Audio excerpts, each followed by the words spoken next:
Hello, culture is back with another very special episode today. We are very excited, hmm Julie, because we have an incredible guest today. Who are you? Introduce yourself, please. I shall introduce myself. I am Katie Braden. I own a PR company, and that is kind of the universe that I sit in. I'm sort of an expert in PR, influencers, marketing, social media, all that jazz. Right. And Kate, you know what? We incredibly fascinated by your experience professionally, but also like we discussed off the record. We love your podcast. We are fans. And but I think when you sort of don't work in an industry or you don't work in PR, sometimes it sounds like, two sort of abbreviated words, which can be a bit misleading, or sometimes you say, oh, it's all just a PR and all PR is good. If you had to explain it to someone, maybe like us, who don't know what it is, how would you describe the role of PR? So it's actually really difficult to describe it. So like you're in a bar and you're talking to somebody that you don't know. Like when you try and explain it, it's actually quite challenging, even for me who works in it. So short answer, public relations. So that is like the biggest umbrella ever. It covers like magazines, obviously that's the most obvious one, advertising, social media. Now we have the whole new world of influencers that it also covers. But essentially how I explain it is, if you have a brand and a brand voice, and then you have the mass market or the market that you're trying to reach, I'm kind of like the megaphone in between. So it's my job to take this kind of small messaging and then take it outward, Mm. So whatever that may be. yeah, so I'll ask you to go more deeper into onto things. The first, which type of clients, which type of industries do you serve?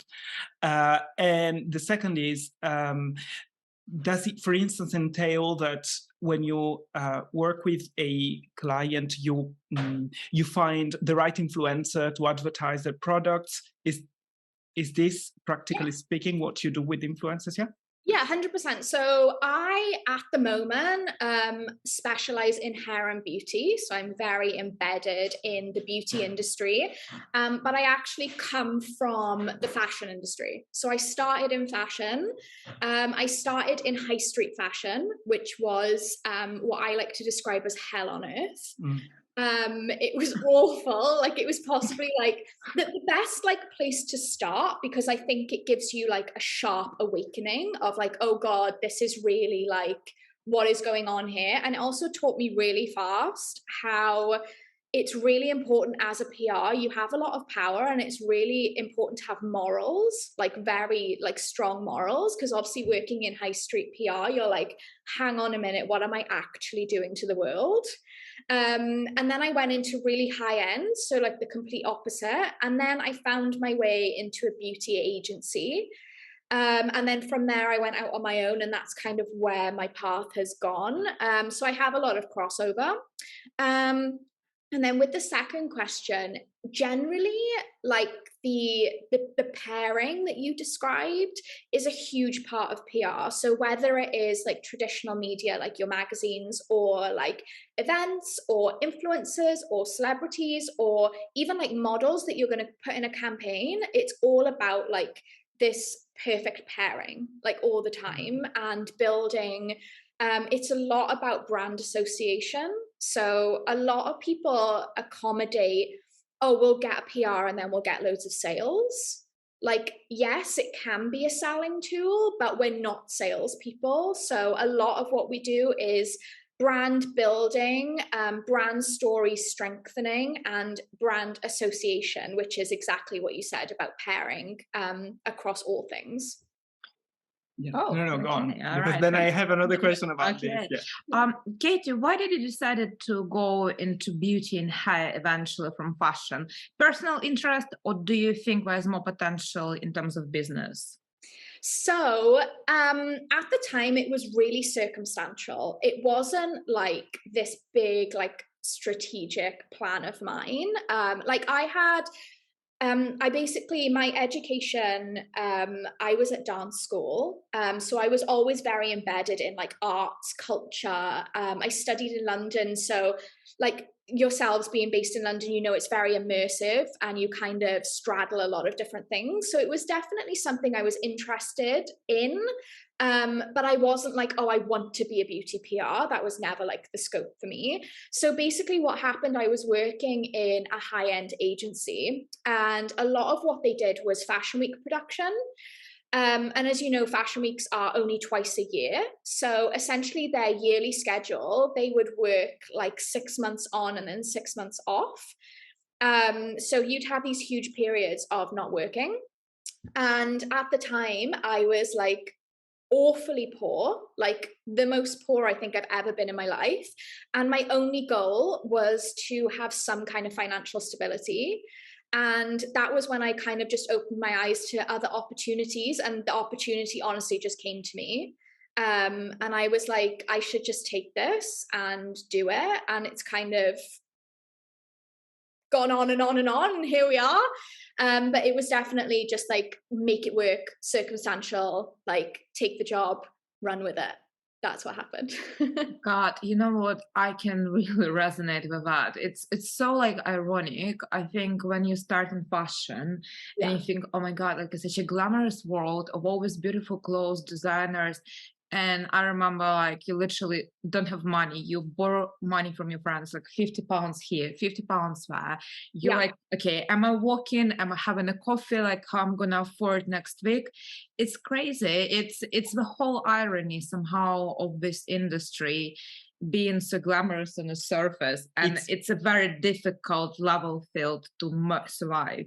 I think that the point is that it's glamorous if you're a client. It's like when I worked in movies for a few years, and that's what my first degree was about.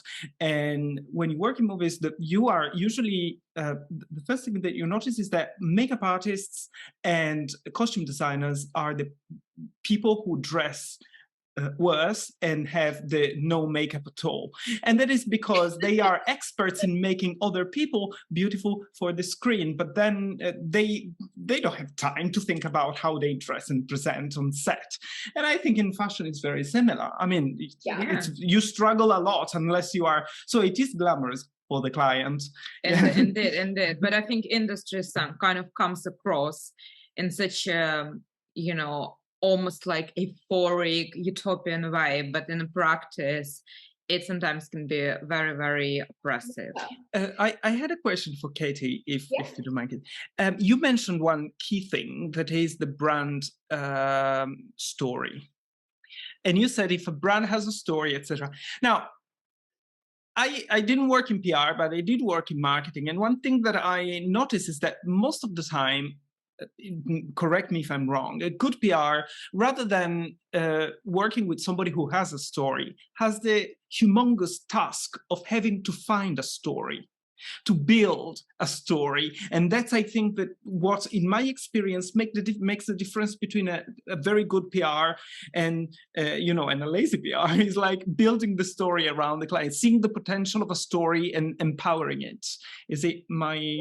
Yeah, you are very correct in what you're saying.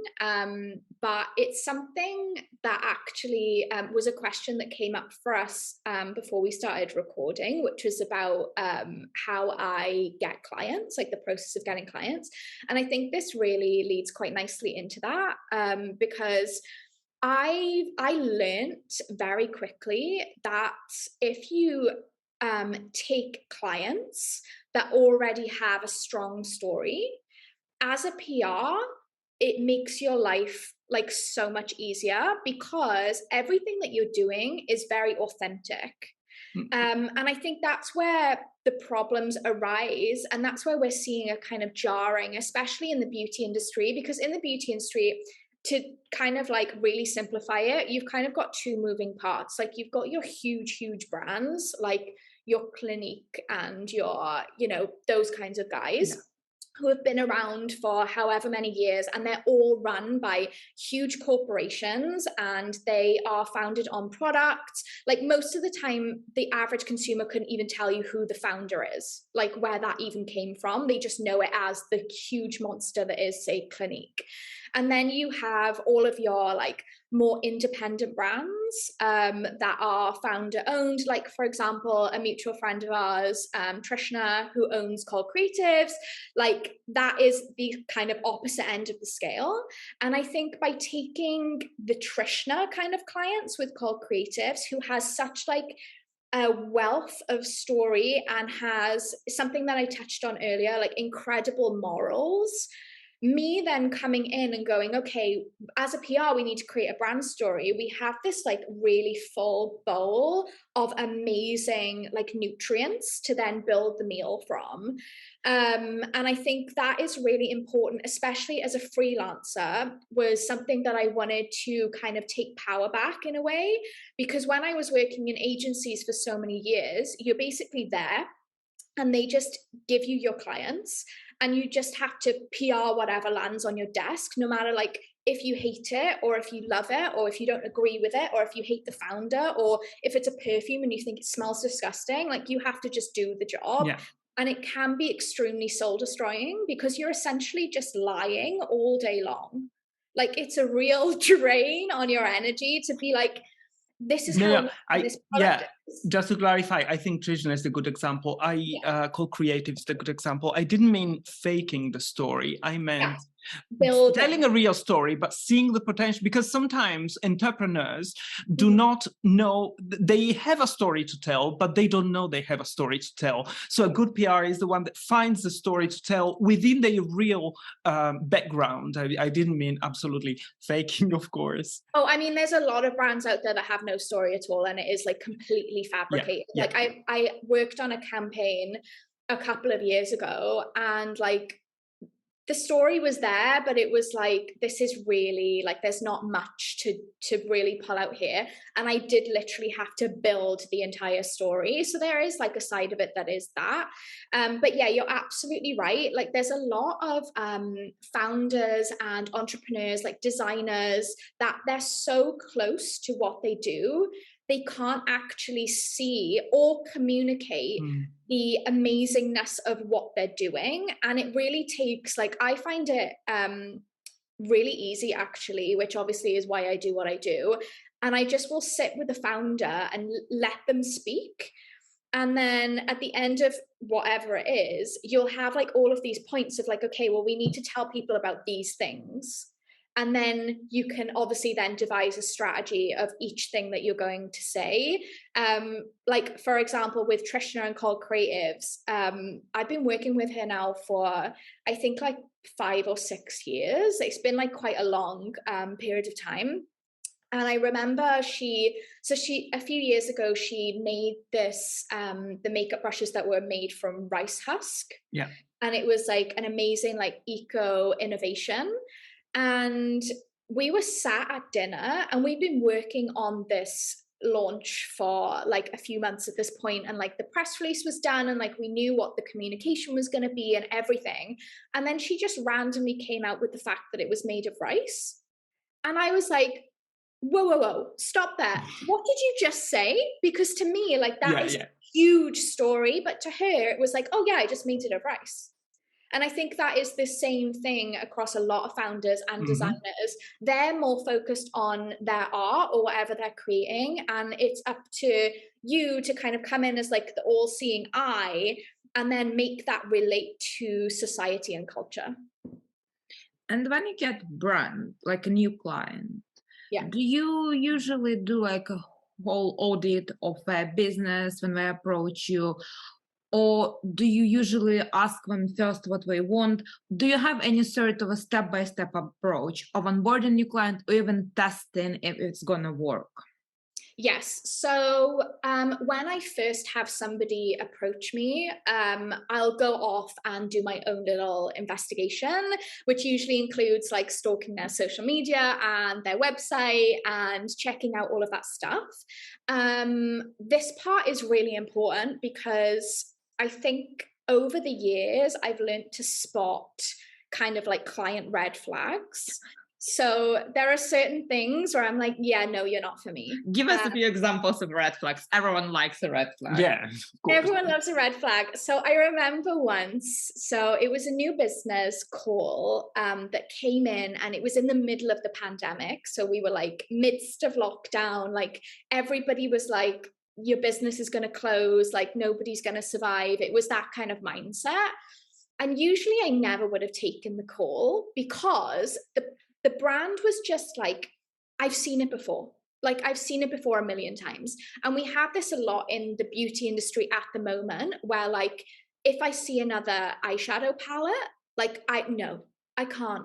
Like there's just no more. Like unless there's something exciting to me as a consumer, like I put my little consumer hat on and I'm like, right, is this exciting? Like would I shop this? Would I follow them on Instagram? Do I find this engaging? And it doesn't have to be fully formed, but as long as there's something there that's interesting to me.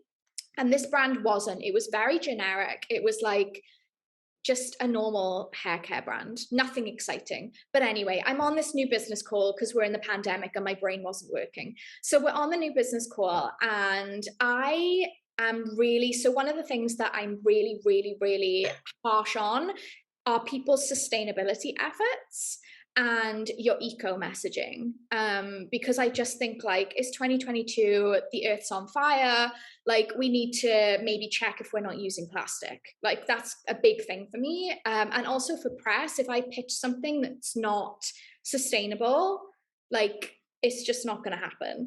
And the person came back to me and was like, oh, I think it's all just a bit of a trend.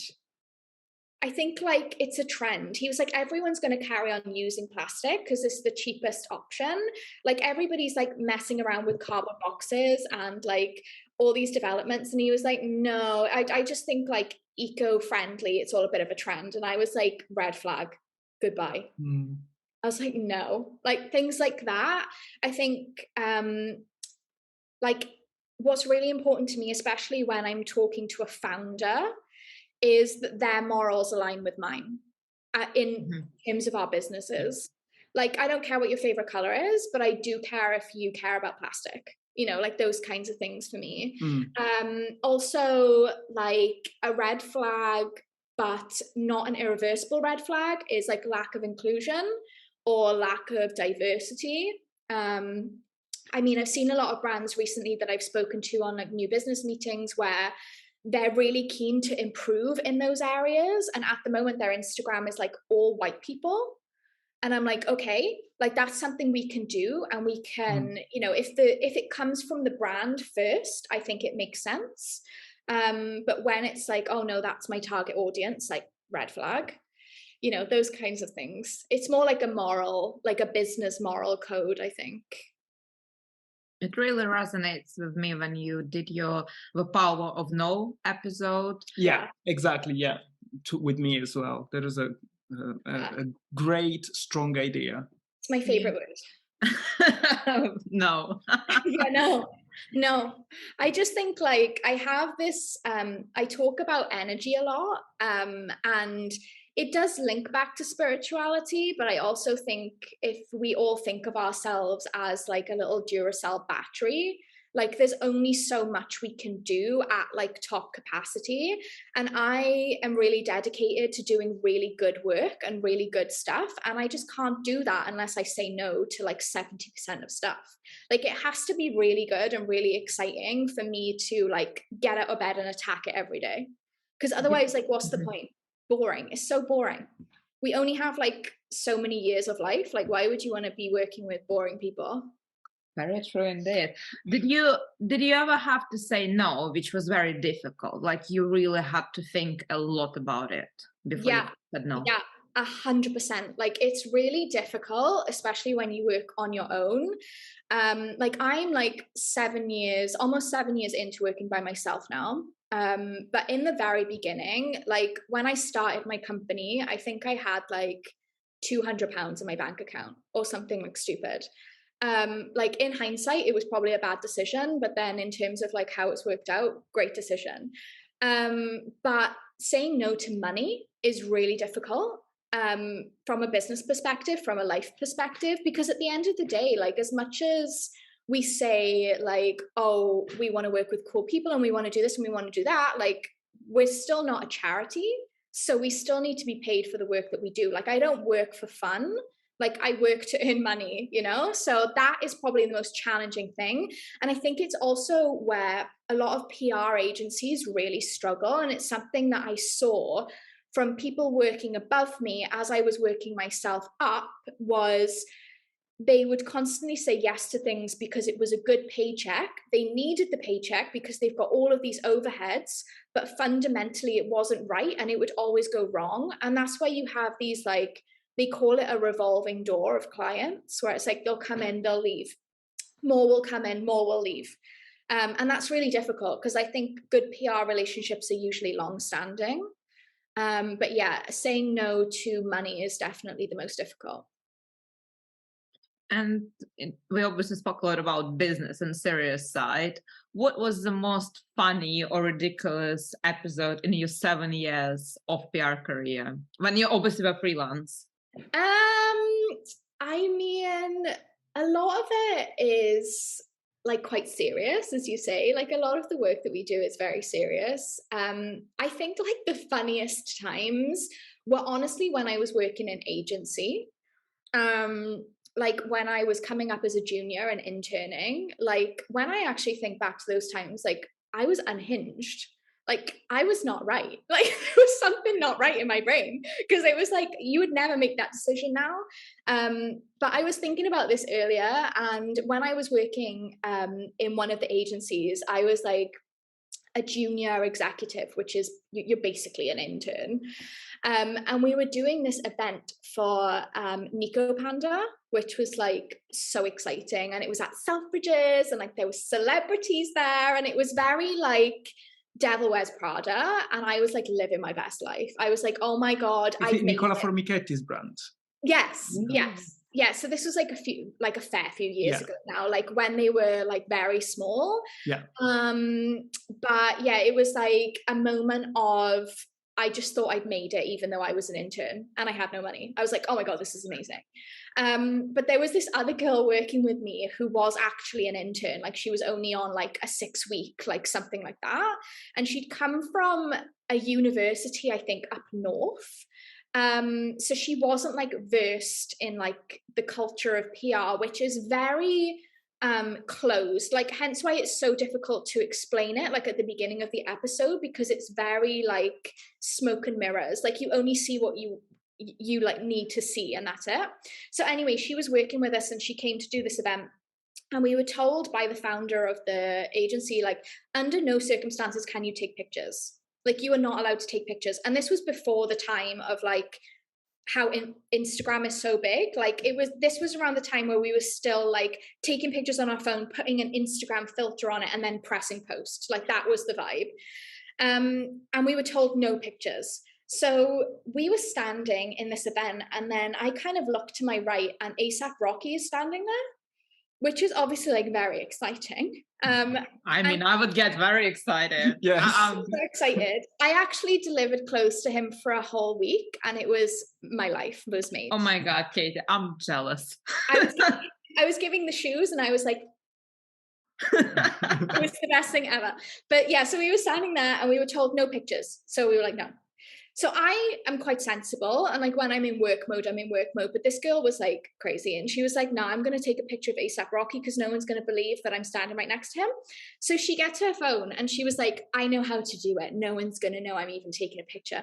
And she pulls the phone as if she's on the phone, but she's on like the camera app, and she goes to take the picture like this, and the flash goes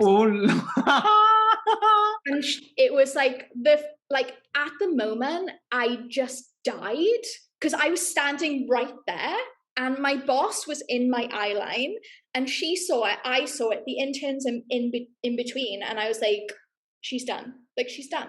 Like yeah, that was pretty funny. And then what happened? Was she done? She got fired. Yeah. I mean, she was on like such a short like thing anyway. But I mean, this was a while ago and I've slept a lot since then, but I'm pretty sure she didn't last long after that. But that was pretty bad, but like really hilarious when I think back to it. Like, I just couldn't believe that she had like the balls. I was kind of impressed, but like horrified. I once was working on a shoot and we were working on some massive studios on the outskirts of London. And it was a time, I would say probably 10 years ago. Remember when Girls Aloud came back together to do like a little Yeah. tour? And guess what? So we're shooting in one studio, and in studio next door, Girls Aloud are rehearsing. And We'd just die and go to heaven, honestly. and obviously there was a lot of security and stuff. And one of interns I had back then, even though we all were taught like, you know, stay way out of the studio, she just went there, like opened the door wide and started taking pictures. Basically, she was escorted by security. I Wow. think we even like probably put handcuffs or something on her and like made her delete all pictures. So She deserved it though, because Yeah. I mean, in those that's very moments, stupid. like you kind of like, it's so funny, but you would never want to be that person. Like, I would rather die than be that person. Like, no way. Uh, But yeah, I mean, there is quite a few funny moments. Also, like a really short one. I was working at this agency and I was like kind of in like a managerial, like director role. So I was in charge of like managing like the hiring and firing of the interns, which was not a nice job. But this guy came in and it was his first day and he had this t-shirt on and it said, "I want to go home." And I was like, that is hilarious. And I was just sat at my desk looking at this guy like, good for you. you have your priorities straight. But I wanted to ask you, when I was a couple of years ago, I was working in Milan, and it was the moment in which Instagram was just picking up and becoming this power. The good old days. Yes, exactly. We are not there anymore. But yeah, it was 2016, 17. It was before TikTok anyway. And I noticed that my manager, the owner of the company, we worked with big brands like Prada, etc. And the owner of the company was very old-fashioned. And I witnessed a change in the way in which we managed our marketing projects, because up until a certain point, the client was very, very scared about people taking pictures and publicizing things. And then afterwards, they encouraged us to do so because it could somehow ignite a virtuous sort of virality. Yeah. And that was a bit weird, because I saw two different worlds. A world in which the client would be extremely private, and then to some extent, not fully, but to some extent encouraging sharing things on social media and creating the event essentially. Yeah, 100%. I think the last 10 years in terms of like PR, marketing, even like creative concepts for brands, like shoots and things, specifically in fashion and beauty, because they're such like visual markets. I think the last 10 years is such an interesting like progression, and it's exactly what you say. Like when I first started, it was the same thing. Like I would be on a shoot for a major brand and it would be like phones were banned, like you weren't allowed to even take pictures of things because they were so worried about like people seeing it. But now it is exactly the opposite. And whilst like I think we're going through this phase where like brands are starting to understand that they can kind of take their power back in a way in terms of what they share and how they share it, and kind of, because if you think about it, the last sort of 5 years, the power has been all with the influencers. So it's all been like influencer collaborations and, oh, you have to have like an influencer collaboration to sell, and or these sponsored posts to sell things. But now, obviously, because we have TikTok, we have this amazing age where brands are starting to understand that if they produce content and share in the right way, they can engage an audience in the same way as an influencer and sell directly. Like my favorite example, worst company, but favorite example is Ryanair. I don't know if you've seen their TikTok, but it Mm. is genius because Really? they have like, I don't know who came up with this. Like, it must have been a junior member of the team because there's just no way that like someone who's not like a Gen Z kind of generation didn't come up with this. But there's a little filter on TikTok where it's just the eyes and the mouth. And they do all of the TikTok trends, but as the Ryanair plane. So they have the Mm. little eyes in the mouth, and then they're doing the trend, like whatever the trend is, literally any trend, but they do it as the plane. And they've basically made like this little Ryanair plane, like its own almost like avatar, like personality. And it's genius. It's one of the best like TikTok strategies I've ever seen. And I swear it's not even a strategy. They probably just did it by accident.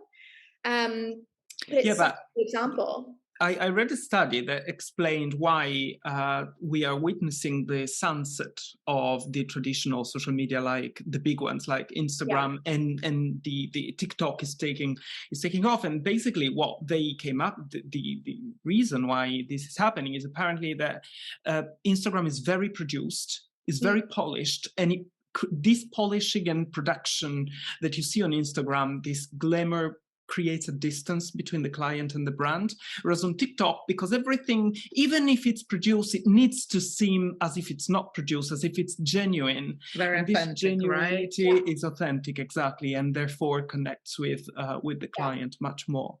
Yeah, 100%. And I think because of the pace of TikTok, like it's so fast, both in how you view it and also like trends and things, they move so quickly. Like every couple of days, like every week, there's a new thing on there, like new sounds, and people are creating things at such rapid pace.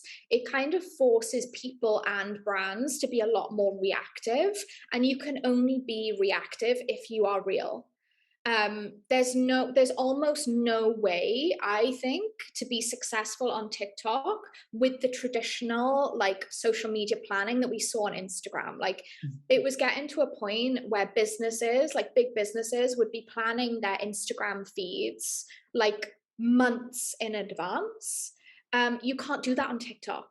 So it's just a format change, and it also changes, obviously, then exactly what you said, the way that the consumer engages with you, because they're not engaging with this like 6-month planned stuff.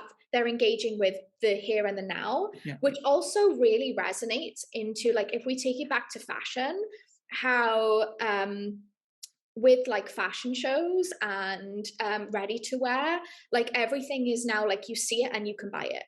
Like it's there and then it's online. Like there's no waiting, there's no nothing. Like I noticed it yesterday, like the new Blue Marine shoot by produced by Petra Collins. Like I have not been able to look at my phone today without that being on my feed somewhere. Like it's so like shared everywhere. And last night I was like, wow, that's incredible, thinking that it was for next season. But I go on the website and the stuff is there. Yeah, It's very that.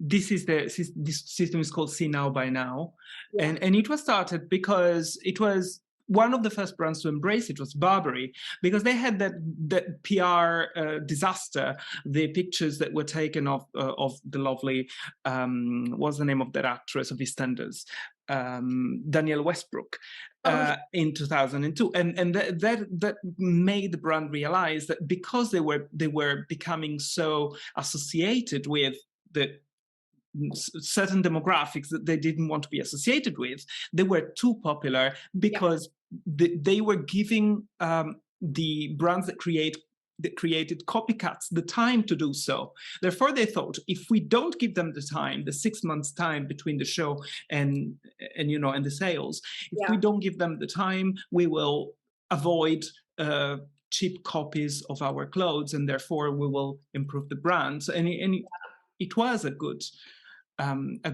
thing, even though I think the luxury fashion market is one of the one that I find the most interesting to look at the moment in terms of PR, because I think there are some brands that are doing it really well and really interestingly, and also they have massive budgets, so like they can really go to the moon and back. Like the Blue Marine thing, I was like, genius, like that shoot is perfect, like, and now everyone's buying the clothes from the shoot, like a star for effort. But then you have like Balenciaga, which like Yeah. this may offend some people, but I think their marketing right now is so bad, really bad. And I don't see how they are like, they're selling stuff, but they've almost turned their pieces, which are luxury pieces, which, as you say, should come on a 6-monthly cycle. And also the price tag of these pieces need to come on a 6-monthly cycle, and now becoming trend pieces. So it's moving so fast. I find it super interesting because, like, obviously, when we were growing up, like our generation, you weren't buying a new £3,000 bag every week. You were, you know, going to thrift things, or you were buying things cheaply. And it was like, oh, a little trend piece was like £20, you know, that kind of thing. But now it's like you have girls buying these crazy Balenciaga bags, like, and then a couple of weeks later they're out of fashion and you've got to buy something else. It's a really crazy market that they've kind of created themselves. But also coming back to like the fakes, which you touched on, Balenciaga, I think, are one of the most copied bags, and the fakes market are able to turn them around so quickly. Not sure how, but they are. So then they're kind of losing their high fashion credentials because you've got everybody carrying the hourglass. Yeah, but that's the reason why that's true. That's the reason why now they are using the couture line. Yeah. They are producing a couture line because they will produce for us peasants. They will produce ready to wear, and then they will keep the status with the couture line. Yeah, I think that there is a lot of truth in what you say. But going back to the we were talking about this earlier. Going back to your core business, beauty.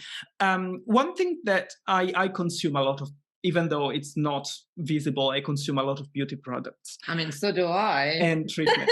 But you is visible. I mean, I also consume a lot of invisible. And I also consume better things than just Vaseline for my lips.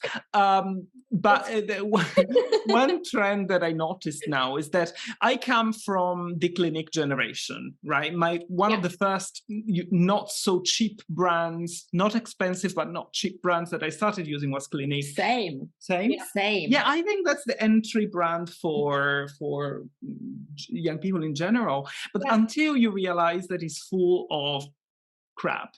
And I realized that pretty quickly, and I abandoned it and orbited around different brands, more or less expensive brands, but I'm not that rich, so I cannot afford Estée Lauder and the Night Repair Serum all the time. Therefore, or Lancome. Therefore, I landed recently on The Ordinary. Now, the reason why I'm talking about this is because I think The Ordinary is, to some extent, a paradigm of how the beauty industry is working today. Yeah. I find, but correct me if I'm wrong, because this is my intuition, I find a sort of minimalism of beauty, going back to basics. And whereas in Clinique products, you have a lot of different components within the same cream or serum, The Ordinary offers you have to be really committed to your beauty routine, because they offer you single products that are very inexpensive, even though if you buy all the entire collection, the entire sort of set of products, it becomes a little bit more expensive. And so I wonder whether you have noticed the same thing, this sort of minimalism of the beauty products that is probably it resonates with sustainability once again, and simplicity. Yeah, 100%. It's a really interesting cycle if you look at it from maybe like 2016, which we call like the beauty boom, which was like that wild time of YouTube and influencers and like crazy cosmetic launches, eyeshadow palettes galore, like everything you can think of. From then until now, it's really shown exactly what you described. Like we've gone from this very like maximalism, like full coverage, like very like hour-long makeup and all of these like extreme things, to now very like natural skin, like very like, to quote Julia Fox, like I did it myself, like that is the vibe. And I think that is where we are sitting in this market. And I think it's honestly it comes from a cry from consumers, because they're so overwhelmed. Like there was so much stuff, like there had to be a breaking point at some point. So then they find brands like The Ordinary so refreshing because it's exactly what you described, very simple. And also the PR message is very simple. So this is something that I've been working on across all of my brands, is having, like, I describe it like GCSE bite size. So that's like very specific to like UK education. But when you're like doing your GCSEs and you have these bite-sized textbooks, and it is literally does what it says on the tin, it breaks it down into like these easy to remember and easy to digest snippets of information. And that is kind of what I encourage across all marketing, because that is how consumers are digesting the information. Like how you just explained The Ordinary to me as a consumer, like that is how the marketing and PR was designed, is for you to be able to grab hold of, this is what it is in a nugget, and then relay it to somebody else. It's very simple. And also for you to integrate it into your routine. I think they do a really excellent job of simplifying what you already know. So like, we know we need a moisturizer, we know we need this, we know we need that, but then having some products in there that generate excitement. Like, remember when everyone was dripping that red one all over their Oh face? yeah, I've got it, of course. Yeah, so it's like you still have that level of like, oh, we're teaching you something, but it's only a little bit. It's not Clinique where it's like we're based on science. Like it's bite size. And I think everybody is really going in that way of simplifying their marketing. And also we've seen a huge education from consumers on things like ingredients, on things like packaging, on consumption, which is something that you highlighted. Like, I know myself in the last few years, my beauty buying habits and my own skincare collection has become very minimal. And it is purely based off of like, I'm sick of having, they call it like goo hoarding, where you just have all of this goo in bottles that you can't possibly use. And that was really prominent in kind of 2016, 17. Like, we were buying a new moisturizer every week.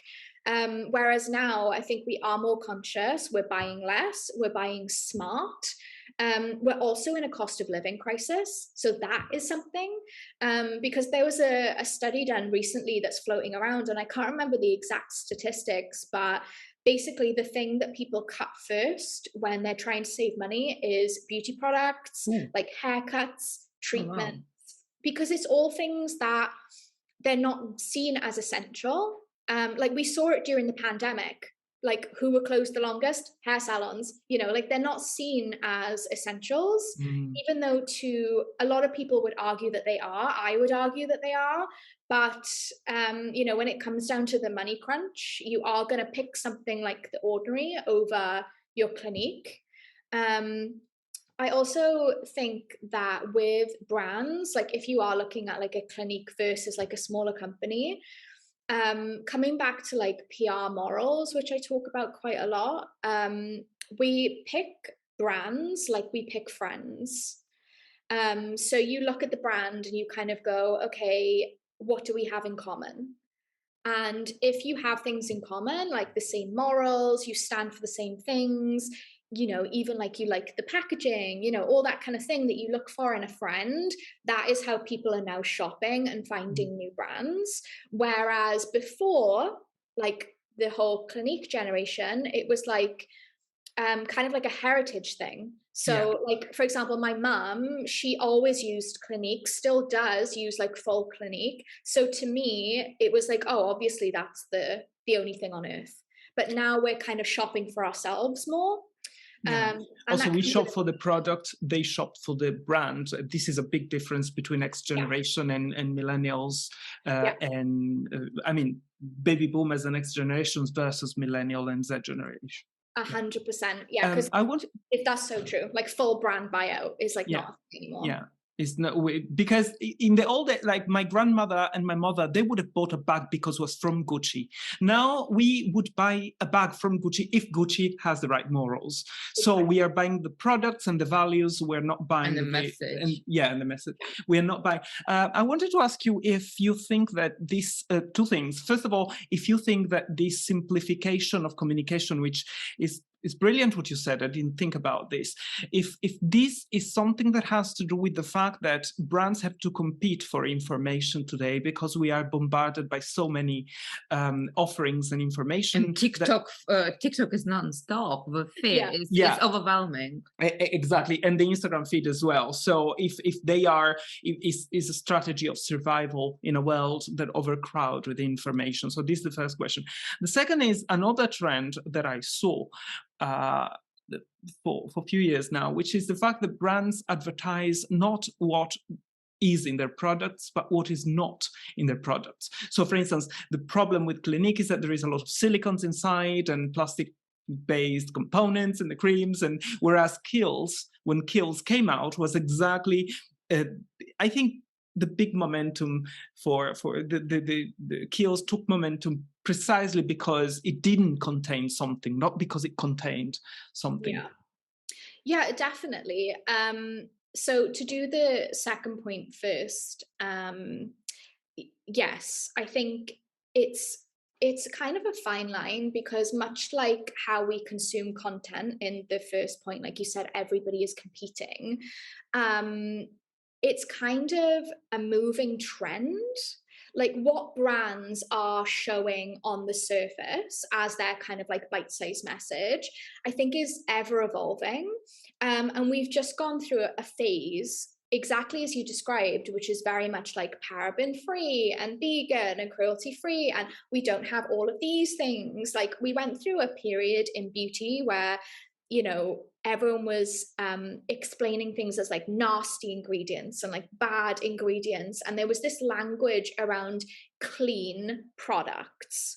And I think that's a really interesting like case study to look at, is this whole like clean products thing. And it's fascinating because it changes depend on which country you are in the world. So for example, if you go over into Australian marketing and Australian consumers are really big on clean everything, like, and everything has to be certified organic and vegan. And they have these like Australian certifications that the products have to go through to obtain all of these like things. Super impressive. But when you bring that into the UK press don't like it, because like I actually did that exact thing a few months ago. I brought an Australian brand, which was clean, you know, certified organic, vegan, all of that, like good stuff. I brought it into the UK, didn't make too many tweaks to the messaging because I was like, let's just send this out and see what the feedback is. Because obviously you're launching into a new country, so you have to be flexible. So I sent it out to press, and what I got back was so many questions. Like, what does certified organic really mean? What does clean mean? What do you mean by bad ingredients? How can this product have toxins in it? Like, they're so skeptical because they've come through this period of like everything was clean and everything is talking about all these nasties and toxins. So I think in the UK specifically, we're on the other side of it now, where saying something is clean is bad, which is really interesting, because then you've got Australia, which is like everything what needs to be clean. And then you've got like, for example, like the Kourtney Kardashians of the world over in the States, where the language is very much clean and, you know, there's toxins and all this stuff. But over in the UK, we're very much over it. And we're very much like, no, that doesn't seem right. Like, tell us the actual like science. Like, you can say clean all day long, but we don't care. So I think we're actually going to see a future trend of those markets in Australia, in the US, probably following a similar suit, where, okay, people are done with clean now, and they actually want to know, like, what are the chemicals in the product and why are they there? I think there's like an inquisitiveness from the consumer, which is going deeper and deeper and deeper, which is super interesting. But I think we are kind of coming to the end of the long list of no parabens, no sulfates, no this, no that. Because also as well, which comes back to the first point, everybody has that now. Every single brand. Like, every single brand that is leading in the market and taking up space in terms of like coverage in the press or influencers talking about them, 9 times out of 10, unless they're like $1 billion company, are like vegan, cruelty free, paraben free, etc. It's not a unique selling point anymore. It's not unique. So it's come to the point where, number one, we have a mass market that is saturated with so many brands. Then we have all of these brands that seemingly have all of these amazing things about them, but they're all exactly the same. So now brands have to go like one step further again and be like, okay, well, what is actually different about us? And that is something that I am seeing a lot with the work that I'm doing with my brands at the moment, is finding that defining thing that is not like, oh, we're vegan. Like, great, everybody's vegan. What else have you got? It's like, oh, our packaging, this is the best one. My packaging is made out of recycled plastic. Great. There are literally brands out there that are plastic free. What else have you got?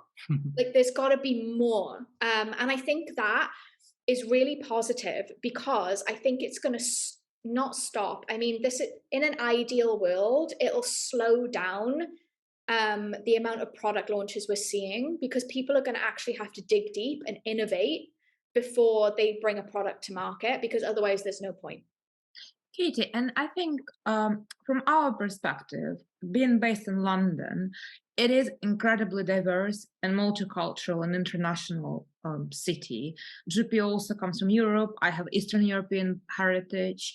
And what it really brings to us is an exposure of consumers who have very different values and priorities. When you work with your brands, do you ask them, are you targeting a specific market or specific city, and therefore you do more research on who could be their consumer? For example, in London, I don't know, but I take a wild guess. Potentially, you will get a lot of consumers who are not British, who probably live here on a full-time basis, but their cultural values are shaped by their background, which is very different. Yeah, 100%. So I'm very honest with my clients when they work with me. I am an expert in UK marketing. Because that's where I'm from. Like, my heritage is the UK. I live here. Like, I experience the culture and the society and the people here every day. So I can advise and be an expert in this area. I do cover other areas of the world, but I am the first one to hold my hands up and say, I am not an expert here.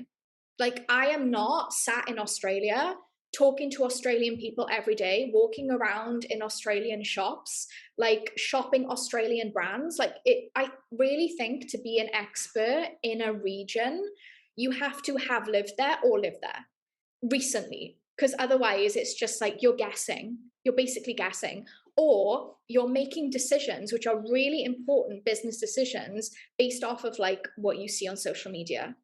Like, I, for example, have never been to, say, like, I've never been to Hong Kong.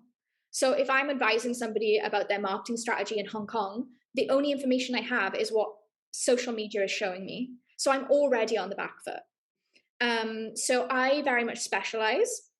But what a lot of brands do, especially beauty brands that are distributed, they will have distributors in each region that cover a country, or it can either be as small as like a state or whatever it is. And with those, when you work with a good distribution company, they will also do some level of marketing.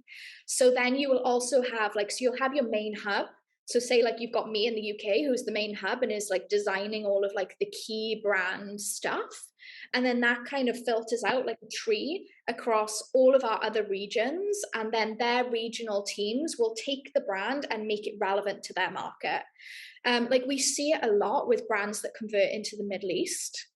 Because the Middle East is like, it's a completely different market. Like, it's a different planet, basically. And I've seen it a lot with brands. Like, for example, I have this hair brand called Innerlux. And they are predominantly like professional hair treatments, which are perfect for Middle Eastern hair because it's high humidity and frizz and breakage and all that jazz. So they love it over there. However, you have a hairdresser called Sophia Hilton, who's the ambassador of Innerlux over here, who is very like forward in how she does her campaigns. So she wants to use like non-binary people, and you have like drag queens at events, and you have like discussions around pronouns, and you know, all of these things that as part of UK culture is very normal. Yeah. But when you then take that campaign and you put it into the Middle East, you just cannot. You just cannot. One of my subjects is fashion trends and how they expand, and this is actually a very big point. Think about proposing items made out of cow skin in India. Or cow meat in McDonald's in India. It wouldn't simply work. You have to, first of all, be respectful of the difference that you find there, but also you have to think business. It just wouldn't work. You would create a hindrance. So it's like, I remember the first campaign that we shot for Innerlux. So the original conversations were around like album covers and like how old school Madonna used to do a lot of like religious references. So in the campaign, this campaign is like 7 years old now, so it's like, it's quite old, but there's a lot of like, the models have like a lot of like prayer gestures, and they're wearing like rosary beads, and it's all very subtle. Like it's not about religion. But we then shared the campaign with our distributors so that they could see the direction of the brand. And the Middle Eastern distributor straight away was like, we cannot use that. Absolutely not. Like fundamentally, no. So we had to be really smart and do these really close crops of the models. So you ended up having like almost beauty shots, whereas the campaign was very like full lifestyle. So there's ways of making it work even when you're on quite a tight budget. But this is like where I think recruitment is so important. So there's a huge conversation in PR and marketing and just like brand hires in general, is how can you sell to people? So whether that is of a different race, religion, ethnicity, if you don't have someone of that experience on your team. So that's always quite challenging in terms of if you're selling into a new country, hence why I think the best method is to have a local team. And it also is like, for example, like if you're talking about hair care has always been extremely segmented by hair type and therefore by race. And when we saw the BLM movement happen, which completely overturned, as you can imagine, like a lot of the way that brands do things, the hair care market, I think, has struggled to get up to speed the most because the technology and the skills and education wasn't there. So that's another thing. Like if you have a shampoo or a treatment that you are saying is for all hair types, then you better have somebody of that experience to, you know, tell you what resonates with them. Like it's the same thing as like selling a cowhide into India. Like unless you have somebody on the team, like I'm sure you've seen PR strategies and campaigns and ads where you think like, how did that get through a boardroom? And it's like, well, I'll tell you how, because everybody sat around the table looks the same and lives the same experience. So they've signed off that campaign going, yeah, it's great. But unless you've had like outside input, then obviously the point is that today in a globalized world, most of the money comes from countries that are very far from us. Think about China, for instance. And China was the reason why fashion brands started to hire Chinese experts in communication, because, for instance, do you remember the massive failure of Dolce & Gabbana's model eating the model eating spaghetti? How could we forget? But also that was very bad under many because of many reasons. But then Versace did something less bad for us, but extremely bad for them, because Versace, do you remember that they created a t-shirt in which they listed the capitals and the countries of wherever they had a store, and they said something like Beijing, China, Hong Kong. And to China, to Versace, they didn't intend to, to do anything wrong, but to China, that was perceived as a sort of political, because you are claiming that Hong Kong is not China, and this is impossible to be claimed in China. So because it's one single country for them. So that was a massive, they obviously, a lot of influencers stopped working with those brands, etc. And that's when fashion understood that they had to hire some experts to review. And I think also, like, brands that we're talking about here, like Dolce & Gabbana, Versace, like, you have the budget. You've got the budget to bring in like one person, two people. Like, the brands that I work with are all like small founder run. So we're talking like some of the teams are like 2 people. Like, you have to, like, those are the brands that are really putting in the effort. And then when you see brands like Dolce & Gabbana, like, they can't even be bothered to hire like representation. It's kind of crazy considering how much they sell into that market. I think it's not about representation that much, it's about skills, because representation, they did have a Chinese model. So the representation from a very basic, stupid point of view was there. It's the skills and the knowledge that was not there. And that's what fashion has been struggling with. Too much effort, too much attention in my opinion, has been given to representation. And representation sometimes is just a sort of the tip of the iceberg, but then it doesn't solve the problem if you don't change the structure. It cannot be a facade. No, I think coming back to like the PR element of it, in terms of representation, I mean more of perspective. So having somebody inside, like the person who sits in that board meeting and goes, this is for the Chinese market. Maybe we should do this. Or, this is what they're really into right now. Like, let's not do that. It's really offensive. I think like the Dolce thing is a really good example of that. They have done it now, though. I mean, not Dolce, maybe. I don't know about them because they're strange.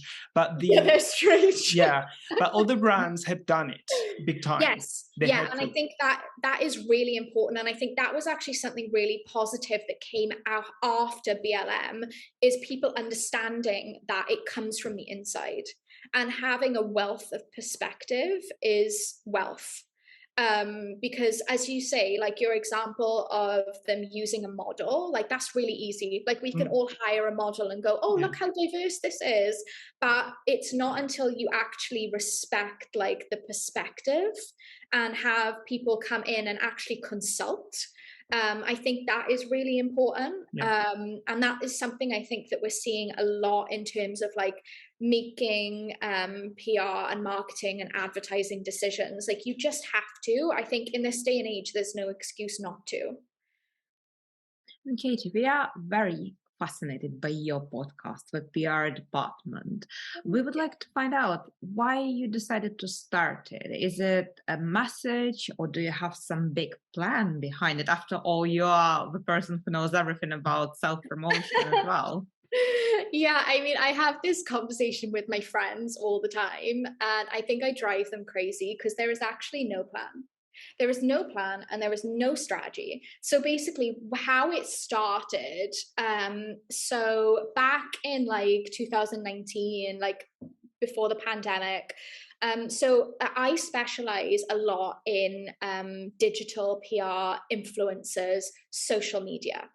And we work in a really, really fickle industry. So I started growing my own Instagram because it was important in terms of me winning clients. It shouldn't be, but it is. It's kind of like the old school, like pretty privilege. It's like follower privilege. Like, it's the same thing. Like, when people are hiring a PR to like consult on social media, they're like, oh, if she hasn't got any followers, she obviously doesn't know what she's doing. Whereas like all of the best PR managers basically have no presence online, which is hilarious. So I started growing my own following.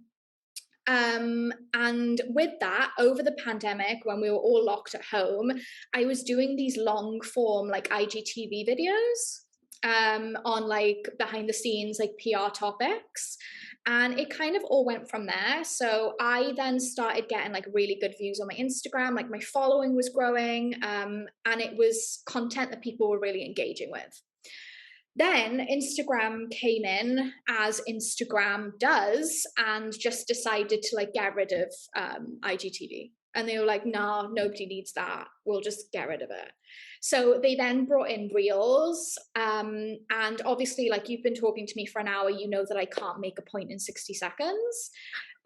So for me, I was like, my style of content is long form. That is what I resonate with. And I can't, like, everything that I say, I have to give a lot of context for it to make sense.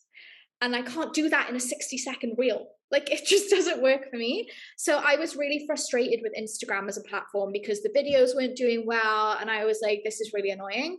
So I then started a project with a friend, which, and I've actually never told anybody this, so exclusive alert. Ooh.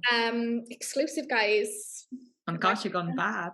Yeah. Breaking news. Yeah, I know. Well, it was a project that started and then didn't finish. So like, who knows? But I started this project with a friend of mine who is also a PR and an influencer, which was going to be on OnlyFans. So using the format that is OnlyFans, which actually works really well as like a Patreon kind of thing. But we just found it really funny because, like, obviously a lot of people use it for other enjoyments of entertainment, which I think is like A-star, love that for you, like, get your money. But we were going to do it as like a business advice thing.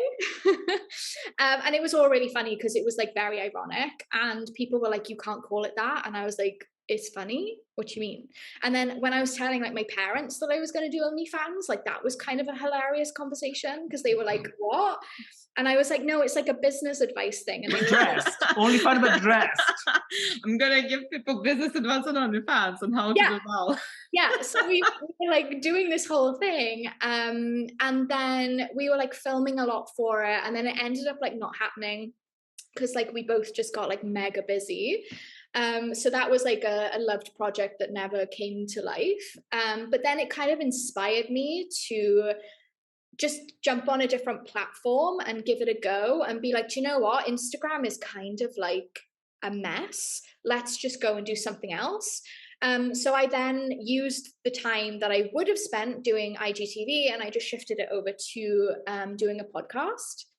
And yeah, that's kind of like where we are now. I'm very much like, I'm very strict with it. Like, I only put in a certain amount of time.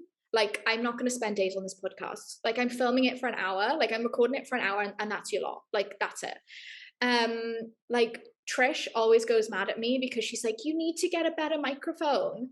And I was like, listen, minimal resources, minimal time, and we're just going to run with it and see where it goes. Like, if this podcast starts making me a load of money, we can have a new microphone. Like, it's a passion project for me. Like, it's a side thing. It's not, I don't see it as like part of business. It's something that I do that is for enjoyment. It helps with like people engaging with me. Like, I get a few people who come through and be like, oh, I've listened to your podcast. I'd love you to represent my brand. Because I think one of the best like quotes ever is your vibe attracts your tribe. And I think with a PR, especially a freelancer, for bringing in new business, it's really important for people to resonate with me and understand me, for them to make the decision if they want to work with me or not. So I think the podcast is also like pretty good for that. But yeah, it has no strategy, no money, no nothing. It just exists. Wow, I mean, it exists really well. And what a story from OnlyFans to podcasting world. You gave us an idea, by the way. No, I'm joking. No. We you know what? Ironically, I have to confess, JP and I, we also had a conversation about OnlyFans. I mean, we sometimes do still. It's so, it's an amazing platform. It's an amazing platform. Like, when you actually look at how it works logistically, it's perfect. It's so perfect. I mean, the only thing that doesn't work for me about it is the promotion of it is not, obviously, because it is predominantly sex workers. Like, obviously Instagram like penalizes you for sharing links, and you can basically only share on like TikTok and Twitter if you're smart.